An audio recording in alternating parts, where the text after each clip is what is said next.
Hey Enzo, Hey Mark, how you doing? awesome man, awesome. Thanks for jumping on with us here. So you've been around the Microsoft community for a while. You've been working with partners for what, over a decade? Is that true? You Longer? know what? It used to be a cool. I used to have a cool answer to that question. I'd say, "Oh, Uh-huh. it's run 25 years," but now it's more than 35. Yeah, so Okay, there you go. So you've been around the block. a couple of times. Yeah, yeah, Yeah. So listen, let me ask you this. So if I'm a CEO of a Microsoft ecosystem partner, ISV, VAR, whatever, or maybe I'm the VP of sales and I've got a big team. And if I asked you to come in and assess my team, which is one of the services that you offer your clients, where do you look first? What rocks do you look under first? What's the first thing you go to figure out how I can improve a company's performance? um, that's a really solid and concise question. The answer actually will have sort of two streams of consciousness. So sometimes the company or the individual says, "This is what I need." Then that's where we're going to start, right? Obviously some discovery and does that make sense, yada yada. But if they say, look, I know that we need to fix something, I'm just not sure what, and can you help us out? The first two things I would do pretty regularly is get the team together either physically or virtually, and we have an interactive whiteboarding discussion about their sales process. And sometimes I'll get some pushback on that. We don't have a sales process. Everybody does. Whether it's documented or not, there's there, right? So the first step is having that highly interactive team discussion. How do people sell? There's a lot of important things that come out of that.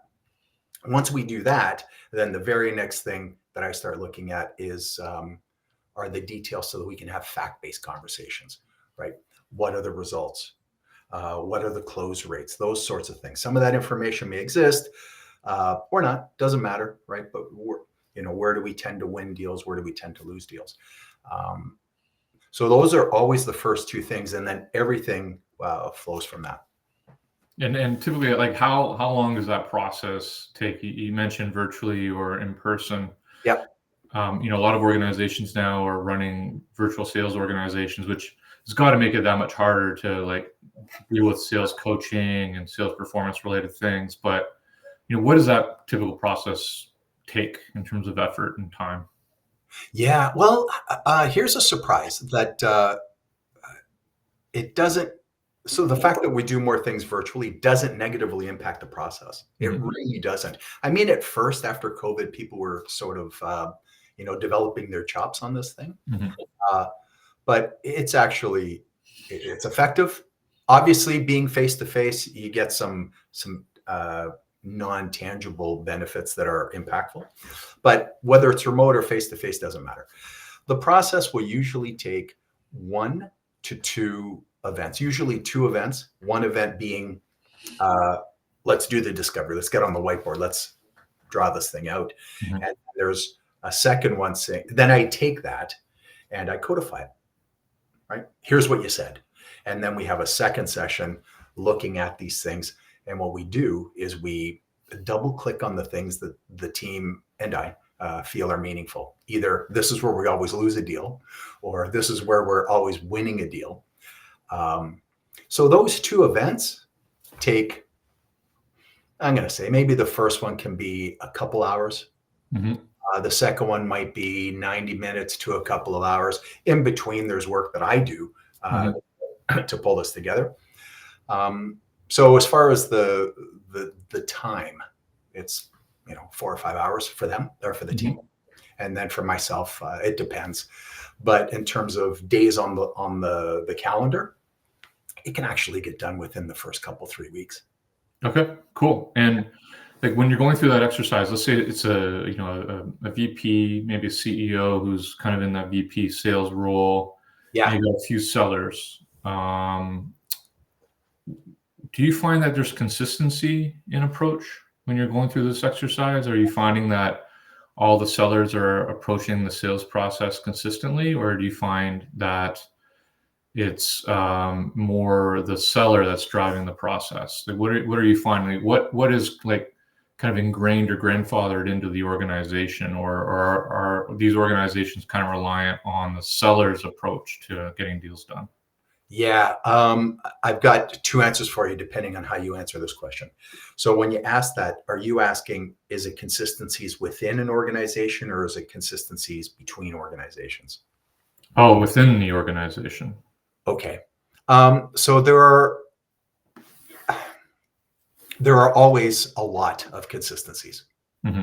And even not even within an organization, but even from organization to organization. Okay. That's sort of the bigger conversation, Mhm. right? We all think that we're snowflakes. And in the end, we're really not. You know, we're really not. The way our brains are wired, the way we process information and make decisions, most people are pretty similar. We have some Mhm. unique pieces, of course, but within an organization, there's always a significant amount of what I would call sort of tribal wisdom or tribal knowledge, right? You were here first, I came on board, you became my mentor, and then I learned some stuff from you, and then you carry those on. So there's always a lot of consistencies. However, where there are differences, they tend to be individual differences, right? They can happen at any point in the sales process, but those differences are usually what makes your great seller a great seller. Mhm. You're not effective seller, you're not effective seller. So, what are examples of these things, these traits, these things that make a seller great in your mind? I'm laughing because I'm fond of saying this. I'm not really going bald. This is from me rubbing my head, right? Yeah, so this is one of those. I'll tell you, there are three real or very important difference makers that drive higher win rates. Three things.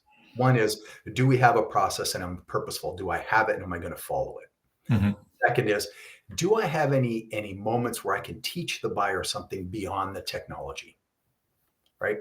That differentiates us from the software schlepper, let's say that. And then the other is getting access to a decision maker, right? Those are consistent no matter where we are in a B2B buying and selling process. The differences are the sellers who will go get one of those or all Mhm. three of those things.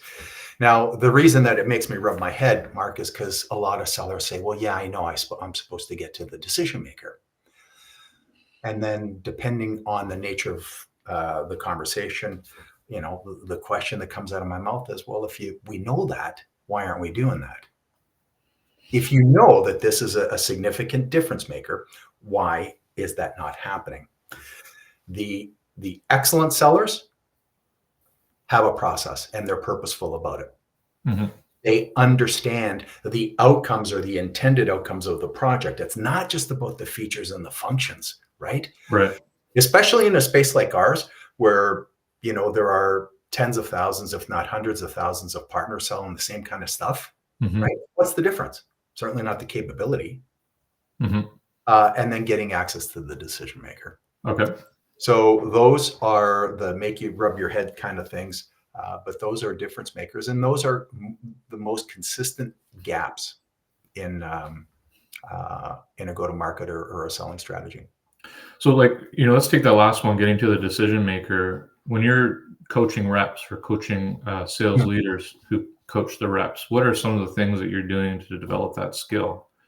And maybe a second question or a pre-question is like, what's the thing that's preventing a not great seller from being able to do that? Okay, so that second question first. It's always fear. Okay. On some level, it's fear. Whether we convince ourselves that I don't need to, because empirically that's just not true. We need to, Mhm. right? So it's always fear, and then the fear is derived from a couple of things. Either because I don't want to ask because they're going to tell me no, Mhm. or I'm working with a gatekeeper and I don't want to upset this person, or I don't know what to ask. No, interesting. Right. And so it's the kind of skill and will thing. Do I want to do it? And can I do it? By the way, I'm going to say one of the single most effective way to get your sellers to start doing those things is for somebody in leadership or just sales management. I don't say just sales management lightly, because in my opinion, there's a huge gap in what we as companies do for our sales managers. Mm-hmm. So the sales manager or the director or the VP of sales just declares to people, you should be doing this. Mm-hmm. If you tell people that, it's the and then inspect what you expect. Okay. Right? So just telling people, sellers to do that, you'll get more attempts at it for sure. And that actually makes the difference. Oh, incredible. Okay. Very cool. Let me ask you this question. So I think this year more than any year, in Microsoft's year, specifically in their like biz apps kind of world, we're seeing, I think, a lot of changes that Microsoft's making to the partner model. Yeah. Yep. And it's basically it's almost creating like this ubiquitous access to SKUs. So anybody can become an ERP partner. Yeah. They're encouraging, in one example, managed service providers to become ERP implementation experts. Mm-hmm. And so if I'm a partner that's been around for a while, I'm all of a sudden getting, not only do I have competition with Acumatica and NetSuite and Sage and all these other things, I've actually got this kind of more intense competition from within the community that I'm selling, which I think lends to some of the points that you were making in our conversation so far. But like the Microsoft community, like we know it's at least 300,000 companies. It might be 400,000. I think the number that I heard from Microsoft's mouth was 300,000 different partners. We know Jay McBain, an analyst. He's calculated for every dollar of Microsoft sales. So 95% of Microsoft sales are partner driven. Yep. We know that Microsoft's well over 200 billion in revenue. So driving basically $7 out of every one of those Microsoft dollars of value off of that Microsoft revenue, which is insane. That's the GDP of a G7 nation. Like, it is a huge market in the Microsoft community. But it's also massively crowded. 300,000 partners. Microsoft's designing an ecosystem that actually is competing amongst a small number of transactions. How does a partner deal with this from a sales lens? Like, what is the thing that a partner can do to differentiate themselves in the sale? Like, forget marketing and positioning and all that kind of stuff. Right.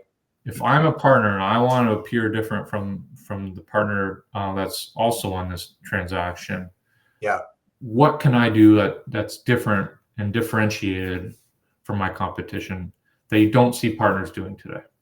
Okay.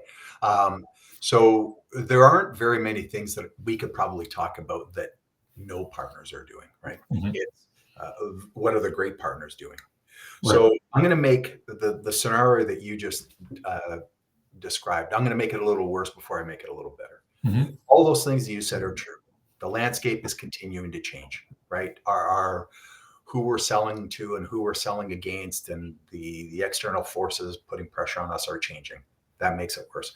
What also makes it worse is in that kind of vortex of change, we don't even really know what our buyers are thinking or what our competitors are thinking.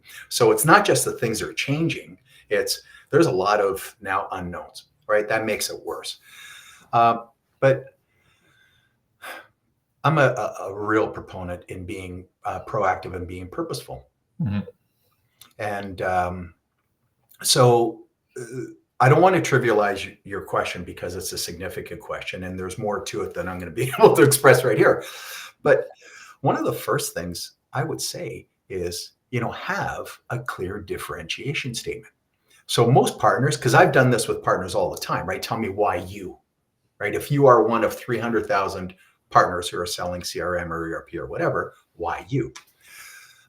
There's an exercise that I go through. Most commonly, if you look at partners' websites or their positioning, they will say some variant of these things. We have great products. We're certified, whether it's Microsoft certification or whatever. We have good people. We have a bunch of resources, and we care. Those are kind of the 5 most common things. But if everybody does that, and most do, I don't know if it's 80-20. I actually think it's higher than 80-20. Yeah, it's probably close to 100. I'm going to say it's 90 or worse. 90 or higher. So if everybody is doing that, then that's not a differentiation. Right. That's just table stakes. Yeah. So, okay, what does a good differentiation mean? A good differentiation, easy for me to say. What a good differentiation should include, among other things, are outcomes-based objectives, right? We are going to help you get the outcomes you wanted. That's a difference. How can you get me there? Whether it's by approach, whether it's by being steeped in the industry, right? So having a differentiation message that is about the buyer, not about us. We're certified. We got great people. What are those things intended to engender, right? We have a ton of great customers. What does that mean? Yeah. You're going to be successful, right? So if it's a true differentiation based not on the technology, and that is articulated to express what the buyer gets. What we do is not important, right? What we do is not important. What they get is important. And what they get should be business outcomes, business and project safety, and control over their project and their business, right? So I would say that what that does instantly is it clears the air on a lot of things. Now, that doesn't solve every problem that we talked about here. But what it does do is it immediately separates us from the herd. Yeah. Right. By the way, a number of years ago, I was with a group and we did a bit of an analysis, and 87% of sellers, by company and by people or by individuals, 87% basically ask the same 5 categories of questions. Right. The 4 questions are the BANT question, right? You have a budget, who's making the decision, the need. Now that usually devolves into a feature function conversation. And that's the only part of the conversation that the buyer is interested in at this point. And when do you need it by? And then the 5th question is, can I have the appointment? Which usually is accompanied by a laptop and a demo. Versus starting that conversation that starts with, thanks for reaching out. Tell me, why are you doing this? Yeah. Right? Because nobody wakes up in the morning and says, man, my life is so good. I got all this free time. I got money. My business is working great. Let me go out and buy me some ERP. No. Right? So a differentiation message that's directed at what the buyer gets, not what we do. Right? And that clears the air on a lot of things. And it's a little more difficult to create for people than you'd think. Yeah, that's interesting. So like framing the conversation that way, I guess, has to be done in the very first interaction, right? Like people, first impression bias is like fact, right? Like it's how we're programmed. It's really hard to beat it. So I guess you kind of got to make that first impression a lasting one. For sure.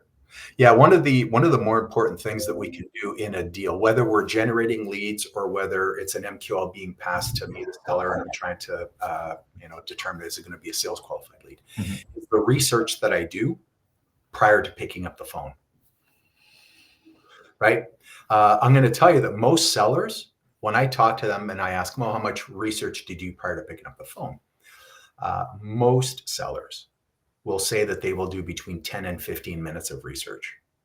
Now that's at the beginning of our relationship, after we've started to work together a little bit, and then they realize, hey, we're on the same side. And then they usually will admit that they spend about half that amount of time. So the research and understanding, what are the external forces? What are the factors that are putting pressure on that company and their industry? You don't have to be organized by industry to come across as being knowledgeable about industry, right? You can go to ChatGPT, you can go to Grok, you can type in, What are the business trends impacting plastics manufacturers in North America? You'll get a pile of good information. That takes a couple of minutes. You take that, you synthesize it, and then you come up with a narrative that's beyond just, I've got a great product and you're going to love the interface,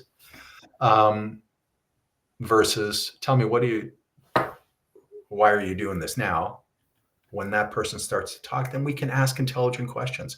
So, is this project impacted by this, the thing that I just learned about, right?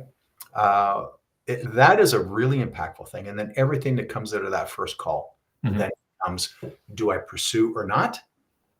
And if I am going to pursue, how? Yep.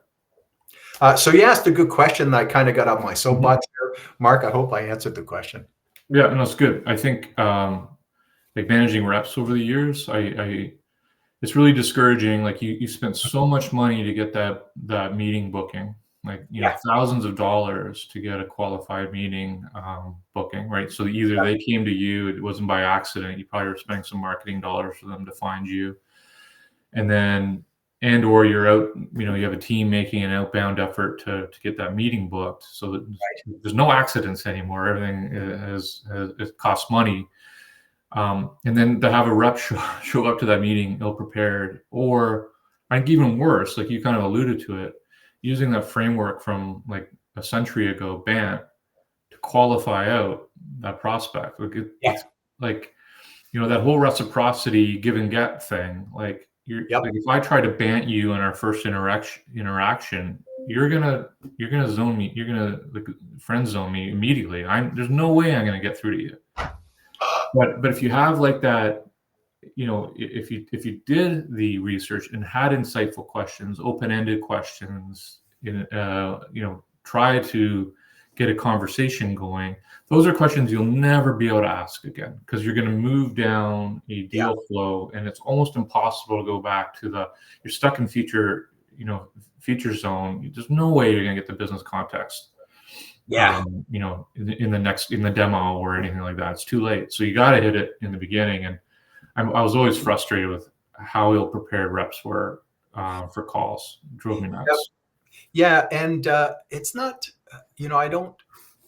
I'm not laying blame, not on reps, not on the people. It's a fact, right? I mean, a lot of us are bound, we have to react to the tyranny of the immediate, right? And it's hard to get out of that rhythm. So, but you mentioned a few really important things. Like if you think about the 6 stages that we all go through in making a decision, we're not going to talk about that in depth here. It's a bigger conversation, but people pay attention at the beginning of something and at the end of something. That's called primacy and recency. So when we engage the buyer for the first time, right, when we have their attention at primacy, most sellers, 87% or more, start off with the same, oh, great, thank you for reaching out to us. And then we ask some version of, what's your budget? Who's making the decision? What do you need? That's a feature function conversation. When do you need a buy? Right? Regardless of how intelligently we navigate those 4 pillars, let's call them pillars, it's what most everybody else does. And you said this, when we do that, we've missed one of the most important opportunities to capture that buyer's attention. But we don't, 87% don't. We engage the same way that everybody else does. The buyer consciously or unconsciously says, okay, I know where this is going. Well, on the other hand, if we do a little bit of research and structure some intelligent questions, I know you and I have talked about this before, but I'm fond of saying this. One of my favorite philosophers is Voltaire, and Voltaire said, judge a person by the nature of their questions, not by the nature of their answers. So a thing that we can do and should do is ask some questions that the rest of the herd isn't asking. If we do that in that very first conversation, consciously or non-consciously, that buyer thinks, or lands on a bias that says this person in this organization is different. Right. Sorry, I can kind of feel myself hopping up on my soapbox here, so I'm going to drop. Well, let's, the neat, like while we're having a conversation about it, the neat thing I found as well is that it's not, you don't need, this is something you can train in reps, right? So you don't need that experienced or tenured rep to ask these questions. They may, sometimes age can help with the perception of, knowledge, or have this ability to interact with CEOs. But I don't think it's age related at all. I think, or experience related. I've been knocked on my floor by really junior reps who ask really, really, really insightful questions of CEOs. And it goes back to that fear thing. They're just able to do it, and they're trained on how to do it well. And you can elevate your credibility instantaneously by just being clear with your question, not double questioning everything. You know how that human nature of, I asked a tough question, now I'm going to soften it with a second question. So which question am I answering? The hard one or the soft one? Yeah. Just having the confidence to ask the question, wait for the pause and wait for the response is something that's easily trained at any level. Yeah, I mean, you're so spot on. It's one of the reasons why I like having our conversations, Mark, is that I know that you get it. And so go back to the skill and will thing. So let's say a person doesn't have the will to do something, understanding why they don't have the will to do that. Let's say go have that CEO conversation. Sometimes they don't have the will because they don't believe in it, or because they don't have faith that they have the skills to do it. I'm a humongous believer that for sales managers, one of the things that we can do for sales managers is create an inventory of sales tools that we can give to the sellers. They don't have to be brilliant at a certain thing, but if we can give them a model, which we can, and I do, that, do these 4 or 6 things to help you prepare for that call. Right? I don't have to be great at it. I don't have to have any experience at it. All I have to do is, okay, do this and, do this search. Now, coming out of that, I'm a lot smarter and a lot more confident than I was going into it. I didn't have to come up with the idea to do that, but here's a tool, right, that the sales manager or the organization has given them. And you know that they're going to follow that process. Now, I'll take that a step further. Those tools, and then turning those into sales cycle control documentation, right? I'm a big fan of fact-based conversations. And what I mean by that is, so let's say you're the manager and I'm the seller. If you and I get into a call and we're doing a deal review or a pipeline review or whatever it is, you can ask, did you do this? And I can say, yeah. Or I could give you the puppet show, right? Where I'm going to give you a pile of information or a pile of data, hoping that you don't recognize that I'm not really answering your question. Well, if I have a set of tools, right? And you say, did you do this? I'll say, yeah, here it is. Here's my last email. Here's the project assessment summary that I produced coming out of that conversation, right? And now we have a fact-based conversation, not a he said, she said, I said, you said. Discussion, right? Yeah. So that's the thing. You said something earlier about the changes that are happening in our industry, or to us as sellers. Look, it's always hard. It's hard, and sales management is harder. The differences are why it's harder. Like, why is it harder this month than it was last month? Well, right, could be the economy, could be the political climate. The fact that it's hard is not a surprise. It's just, dealing with why it's hard. And tools help a lot. Yep. Well, thanks, buddy. I think enjoyed our chat. Me too.